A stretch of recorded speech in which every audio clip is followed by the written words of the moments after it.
Alrighty, good morning, good evening, good afternoon, wherever you might be watching from. Afternoon, evening, you get the idea. Anyway, this is the Rashid Report. My name is, of course, Yusuf Rashid, here to talk about all things hockey and all things sports. Let's get underway, shall we? Today is an interesting day because we are about 3 weeks from the NHL trade deadline, and there's who knows what's going to happen. Like, anything at this point. There's all these names being talked about that being thrown here. This team might need a goalie. This team might want Chris Tanev. So the first thing that happened was a firing of some sort, and I don't know where to start with that. But you know what? We'll have to talk about it because it's kind of important leading up to the trade deadline in a few weeks. And the second thing is talking about some of the names on TSN's trade bait list, their top 15 targets for the upcoming trade deadline, that there's some interesting names on there. One of them isn't even a name. It's not even a person. Well, I mean, it'll be a person eventually. So let's talk about this first. Jarmo Kekalainen, the longtime general manager of the Columbus Blue Jackets and noted guy who could probably play hitman in a movie or a TV show, has been fired, for lack of a better word, fired from the Columbus Blue Jackets organization. And this has been a long time coming. It's weird because Jarmo has been doing some very questionable things over this season alone. Not to mention the amount of players that have, come and gone. He's done a great job with drafting. Getting the likes of Cole Sillinger, Ken Johnson, David Jiricek, Igor Chinnikov. There's some great names that they've picked up. Nothing's going on with them right now. And this season, they're looking abysmal. The hiring of Mike Babcock to be their new head coach, and then, he was being a dick. Bye-bye, Mike. That didn't look good on him, and a lot of people thought that he was going to get fired right after that. And he didn't. He kept his job, so everyone's like, okay, maybe he's going to lose his job at the end of the season. We are now just over halfway through the season, and he's gone. He has been released and let go by the Columbus Blue Jackets. His contract ends the end of next season, so 24-25, meaning that Columbus is going to pay him for the rest of this season and the rest of next season, unless he finds a job somewhere, which I'm sure he might. I think at the end of the day with Jarmo, he's been GM of that team since 2013 is when he got that job, right? And you can't blame a GM for how the players have been playing and how the production is, but there hasn't been any. He's been GM of that team since I finished high school. They finished who knows how badly in the regular season going forward. They've had multiple first round exits, and by multiple I mean 4 in the playoffs of the years they actually made the playoffs. And then of course everyone remembers 2018-2019 when they somehow upset the Tampa Bay Lightning and swept them for nothing before handed their butt to them by the Boston Bruins that same year. And then the year after that, they won the qualifying round against the Leafs. People remember that, and they got a shutout in Game 5, won against the Leafs, and then got royally dismantled by the Tampa Bay Lightning as payback for the year before. They haven't seen the playoffs since. I don't know what was going on. There was a lot of things that were happening behind the scenes that we were starting to hear about. David Jiricek, of course, this year, probably their number one defensive prospect. I'd say he is. Talking about how, the team's not calling him up, or even though he's playing well, things are happening. Blah, blah. Hey, you gotta look at Jarmo and be like, Jarmo, what the fuck is going on, man? I think it was due time. People thought Jarmo was going to get canned like last year, but here we are. It's February 15th. Jarmo Kekalainen has been fired by the Columbus Blue Jackets 3 weeks before the trade deadline. What do you do? What does Columbus do? They have all the tools to build for the future. They've got some great prospects down there, as I mentioned before, but you can't do anything at the deadline. You're dead last. Oh, I can't believe I forgot about Adam Fantilli. What are you going to do at the deadline? Sell? Sell what? You barely got anything to sell. You signed Johnny Gaudreau to too much money, and nothing's really going on there. What do you do? Regardless of that, though, I gotta say, with Jarmo, it sucks for someone to lose their job, but when you have the track record that he's had, it's kind of a given. Yeah, as far as what Columbus does for the trade deadline, though, probably nothing. John Davidson, their president of hockey ops, will be their interim GM going forward until they find a new one. That's fine, I think. I think John Davidson has been okay, but again, it's just you guys need to figure out what the hell's going on. No, I think the Babcock thing was kind of the nail in the coffin. Somehow that didn't close the coffin. Here we are, right? So that's that. Jarmo Kekalainen, of course, thank you for your time in Columbus. And whoever comes into Columbus, know that you are blessed with a lot of really good things, but you got to be very careful and probably run it a little differently than they did. With that being said, let's talk about trade deadline. Trade deadline is 3 weeks away, just under, I think. It's March 8th, right? And that is going to be a really interesting time because at first it seemed like it was going to be really boring because all the bigger trades kind of happened already. And by bigger, I don't mean like, the NBA level crazy bombastic trades where like the Warriors and the Lakers were talking about trying to trade LeBron James, things like that. Or, someone's trading 5 first-round picks and like a 2032 second or some crap like that. No. We had so far Andrei Kuzmenko for Elias Lindholm. Of course, the Jets recently traded a first-round pick and a conditional third, I believe, for Sean Monahan to the Montreal Canadiens. So that's already been like the kind of big news, but maybe we'll get bigger because there's still a lot of names that have to be talked about. And let's talk about a few because there's some I really want to touch up on. So with the NHL trade deadline coming up in just about 3 weeks, March 8th, I believe, is the day of the deadline, there are a few names on TSN's trade bait list, their top 15 targets to be exact, that I want to kind of touch up on because there's some names that stick out more than others, including a name that isn't even a name, it's just a draft asset. That might be fun to talk about. Let's go, shall we? First up, I think a big one on the list and number one on their list is Jacob Markstrom, the Calgary starting goalie. He's been better. He has been so much better, but not as much better. You know what I mean? So it's hard to gauge where he's at. I think the thing with Jacob Markstrom this season has been, he hasn't been horrible. He's played 33 games so far. He started 33 games, right? He's had 82 goals against, 2 shutouts, fine. A goal against average of 2.5, with a save percentage of .916. So he's above the average. I believe the average in the league right now is like .905 or something like that. He's playing way better than he has, in the past, especially how like wishy-washy he can be. But is he going to sit with the Flames long term? Probably not. He's 34. He only has so many years left. At the end of the day, there's probably plenty of teams that could try to trade for him because plenty of teams that are going for a playoff run are in need of a goalie. Look at Colorado, for example. As much as I think Alexander Georgiev is good and can be great at times, he's not that elite starter level. Now, to be fair, do I think Jacob Markstrom still is at that elite starter level? He can be. You know what I mean? Like I'm twisting my arms and everything like he can be, but I think Jacob Markstrom needs consistency in front of him to do well. And, if he goes to a team like Colorado, you've got Cale Makar, Devon Toews, Sam Girard, Bowen Byram, right? You've got a plethora of defensemen in front of you that will help him out and help succeed. Not to mention the way they play two-way, how their forwards play, he'll be fine.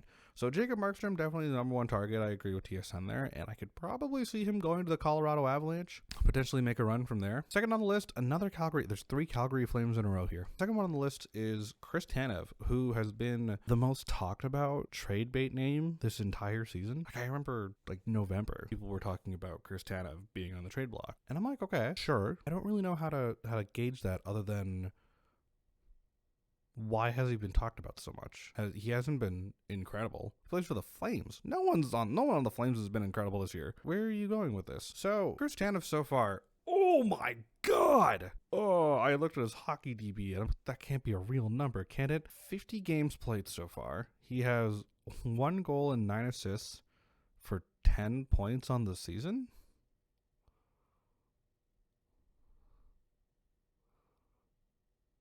Is that a real number? What? He has 1 goal and 9 assists for 10 points. That's a real number. Oh my god. Bro, what the fuck?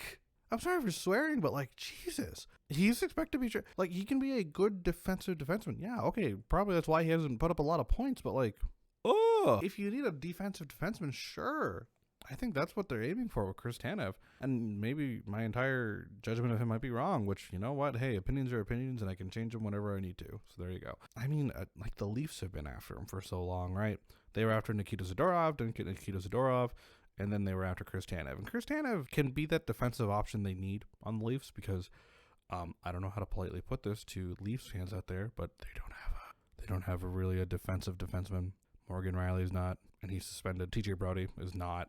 Timothy Liljegren is not. Mark Giordano is not, right? So you need someone that can actually play defense and not score goals. You know what I mean? I can see the Leafs probably trying to go for him. What they would trade, though, I could have said this with Jacob Markstrom, too. I think for both of them, I don't know if you give up a first-rounder.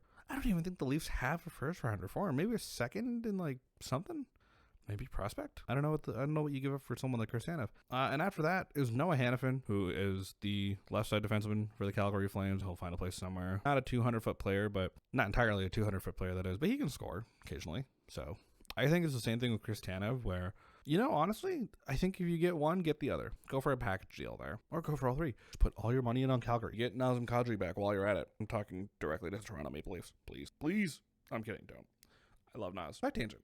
So number 4 on the list is Jake Guentzel of the Pittsburgh Penguins, the left-wing player who I seriously believe should have been the Conn Smythe winner in 2017 when they beat the Nashville Predators in the Stanley Cup Final, but who, his name's not Sidney Crosby. That's the problem. So Jake Guentzel's kind of just been there the last few years. He's been a Penguin since 2016, 2017. He was drafted in 2013, 29 now. He's still not old, but he's getting to those prime years of his career. This year so far in 50 games, 22 goals, 30 assists for 52 points. Not bad. So over a point per game with the Pittsburgh Penguins, who've been not the greatest this year, but they've been okay. But Jake Guentzel's definitely been the most consistent. So 52 points over a point per game pace right now in the NHL. Jake Guentzel is probably the one person I think so far that I've talked about that I think could go for a first rounder. I think anyone looking for a good, solid left wing can A, set up plays, and B, score goals. And Jake Guentzel can score goals. That's the thing. That boy can score. You're probably looking at a first rounder for him. He's had 2 40-goal seasons in the past, with 36 last season, or this previous season, and 22 so far this year. He probably hits 30 this year. You could probably say maybe 35, maybe 40. I think 40 is being hopeful, but nah. Now the question is, what kind of team would need a left winger like that? I think the Vancouver Canucks are done. I think now that they've gotten Elias Lindholm, and not to mention they might be getting Phil Kessel, also a former Penguin, played on that 2017 team with Jake Guentzel. Anyway, you're probably expecting, honestly, maybe not even the Leafs, any playoff contenders that are looking for a good left wing piece. You know what? The New Jersey Devils, even though their top 6 is supposedly the greatest top 6 in the league, it's not. Getting a Jake Guentzel might be nice, although they did spend their money on Timo Meier last year. And they spent a lot. I know people have been saying he might go to the Rangers. Is that going to help them, though? Because I feel like the Rangers have done everything they can. Look at last year. They stacked up that team to as crazily as possible. It just couldn't get it done. All right, at number 5 on the TSN trade list is not a name. And this is the not name I was hinting to earlier. And that is the first round pick of the Edmonton Oilers. Edmonton needs depth. They need depth like bad. You can only rely on McDavid, Draisaitl, Nugent-Hopkins, and company, and Evander Kane, Corey Perry, Matthias Ekholm, Evan Bouchard, sometimes Darnell Nurse. So I think dangling that first rounder in the air, and Ken Holland kind of realizes his time's up, right? He knows his job is cooked if they don't do well this year. If they don't win the Cup, he's gone. Dangling that first rounder in the air might be good for a lot of teams looking and going, oh, hey, we have a depth piece we can give you, we'll give you this. Give us that first rounder, because having a first round pick is always helpful, especially because this is a first rounder for this year. Not crazily deep of a draft. It all depends where Edmonton ends up. What could you get for an Edmonton first rounder? Well, they need depth on the defensive end and on the forward end. So hell, you know what? Give that first rounder to the Penguins and get Jake Guentzel. Why not? Right? There's a wild idea for you. Put that first rounder in the air. Go to Kyle Dubas, the GM of the Pittsburgh Penguins, and his boss, Kyle Dubas, and say, hey, Kyle Dubas, it's Ken Holland of the Edmonton Oilers, and I'm here to offer you a first-round pick in which you give us Jake Guentzel. Now, do they take it? I don't know. They might need a little more to sweeten the deal, but it's one of those things you have to think about where there's a possibility that Edmonton could get a very good either depth line, like a depth piece winger, or a depth piece defenseman to really help their push, because they've been doing great now. They had that 16-game winning streak. Yeah, they've lost since, but well, that's a lie. They cooked the Red Wings a few days ago, and I don't want to think about that, and that's why I forgot. They're getting to a point where they kind of have to keep moving, keep that momentum going, heading into the playoffs. At this point, they need to win a cup, right? Stuart Skinner is playing well. They need to win a cup. They're going to look at number 9 on the list, and that is Vladimir Tarasenko. Currently on the Ottawa Senators. He's on a $5 million one-year deal. I like Vladimir Tarasenko. I really do. I thought he was great when he was a Blue for so long. I remember one of the first games he played was against the Red Wings in his rookie year. He got a hat trick, I believe it was. I think 5 points. I can't remember, but I know he got a hat trick. And I remember saying, this kid's going to go far. And he did. In the Cup with the St. Louis Blues in 2019. He, of course, was traded to the New York Rangers last year to try and help the Rangers' playoff run and being paired with Patrick Kane, and that didn't really work out for him. But now he's in Ottawa on a one-year deal, $5 million. It's supposed to be partly a show-me contract, topped with Ottawa thinking they could do damage this year, and there was damage, all right. There was damage. Not to the league. No. goes to Ottawa. It sucks. It really does. But Vladimir Tarasenko just hasn't really been great. And plus, I think he's also on the decline of his career, which is unfortunate, but, you know. So far this season with the Ottawa Senators, 47 games played, 14 goals, 21 assists for 35 points on the season. Well, it's interesting because when you look at his hockey DB page, like, yeah, his numbers are a little better there. 33 goals. He's only hit 40 once. Yeah. So 35 points on 47 games to the season. Could be better, but again, Ottawa, they just don't have a lot going on there. I don't know. And again, I'm bringing this back to the Edmonton first rounder because you're thinking about, well, they could dangle it, but is Tarasenko worth a first round pick? I don't think so. I really don't think so. At least not now. He previously was, you know, when he went to the Rangers from the Blue, right? He was traded for Hunter Skinner, Sammy Blais, and a conditional first rounder and a conditional fourth. So there was a first round pick involved, but there were players also involved. Is that the same thing this year? Maybe no, because to be fair, coming out of the St. Louis Blues, heading into the Rangers, when he went, he was coming off then 29 points in 38 games. So I don't think Edmonton just gives them the first rounder and they get, you know, Vladimir Tarasenko to be their depth player. You know, things like that. You're looking at teams also that are potentially going to be playoff contenders this year. So you're looking at your Edmontons, you're looking at your Vegas, the Rangers, you're looking at, not really the Penguins, the Hurricanes, the Leafs, Bruins, the Lightning. I think the Panthers are all good on that end, so they don't really worry about anything. Looking at the Avalanche, you're looking at the Winnipeg Jets, the Dallas Stars. Not really the Kings, but if they got their act together, then maybe the Kings. All the other teams I named, potential targets. All right, next up on the list is Montreal goaltender Jake Allen, who so far in 18 games this season has 3.63 goals against average with a .895 save percentage. Man, I feel bad for Montreal. They need to get their act together. Jake Allen's not a bona fide starter. So far, being a Montreal Canadian, his best has been a .907 in the 2020-2021 season in 29 games. Now, most games he's played since joining the Canadians was 42, which was last season, where he finished with a .891 save percentage and a 3.55 goals against average. Not the greatest for a guy you want to consider a starter, but you gotta do something, right? He can be a good backup for a team looking for a goalie. Again, going back to teams like the Colorado Avalanche, you pick him up, you get him and say, like, I don't know, maybe not Jacob Markstrom, but Georgiev Allen as your backup, possibly fine. Pick up Marc-Andre Fleury and Jake Allen as a backup, possibly fine. For the Toronto Maple Leafs, I think it would be hilarious if Jake Allen went to the Toronto Maple Leafs to work as a backup. I think he'd be okay there. You go to New Jersey, because they have a goaltending problem. Would he be their starter? Probably not, but you know what? It could work anyway. Jake Allen is probably worth a second round pick at this point. Again, I think teams are going crazy if they give up a first, so we'll have to see. See him going to New Jersey and doing okay from there. So we'll have to see how that goes. And I think with that, it's a matter of where everyone else goes. There's obviously a few names on this list that I would probably put on there, but you know, TSN's TSN, they do their own thing. It's fine. I'm just a dude that sits in this room and films videos. Honestly, as far as all the name goes, I think the most tempting of them all is Jake Guentzel or the Edmonton Oilers first rounder. And we'll have to see where everything goes. Again, the trade deadline is 3 weeks away. I don't know if teams are going to be desperate to try and get trades done now. Because if they can get them done now, you don't have to sweeten the deal with a first round pick. You don't have to go anything crazy. But by trade deadline time, teams are going to know how desperate every other team is for a defenseman. How desperate they are for a depth center or a depth forward of some kind. And there are plenty of teams that are aiming for the playoffs right now that need goaltending. I've said this already. New Jersey needs goaltending. You're not relying on Akira Schmid and Vitek Vanacek, or whoever's even your goaltender now. You're not relying on that, okay? Get a goalie. Colorado Avalanche, same thing. You're not going to rely on Alexander Georgiev. Get a goalie, okay?